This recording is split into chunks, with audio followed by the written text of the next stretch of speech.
I just think there's a lack of interest in teaching. I think when black men do enter the teaching profession, they're not entering it, quote unquote, to teach. They're entering it to use the classroom to become an administrator or a supervisor. So when they think, oh, I'm going to go into the classroom and teach, most of them that I've encountered will say, well, I'm just going to teach for 3 years because that's the requirement. Teach for 3 years, and then after that, you can become an administrator.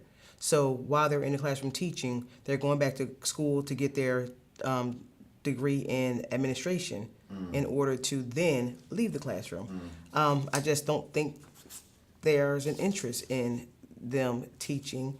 I think women have a little bit more temperament to deal with children, and men don't have that same temperament that women have, that empathy, that passion that is needed to be a teacher in the classroom.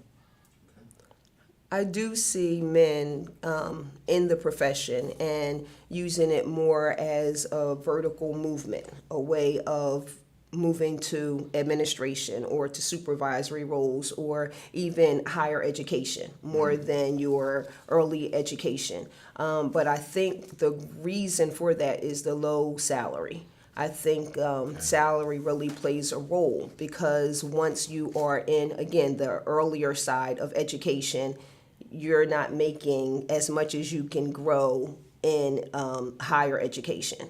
You're not making as much as you can when it's time for you to do some counseling or anything else that's added on. Even in the high schools, you then have the different football teams or you have the science clubs, and all of those stipends make a big difference. So I think the salary is one of the things that really shun a lot of African American men away, because if his wife or partner, they're together, and if that person's salary is less, you're pretty much looking at a minimum of meager living wages. And you would have to have someone else to be able to necessitate that salary and that growth. So I think salary plays a big part of it. Okay.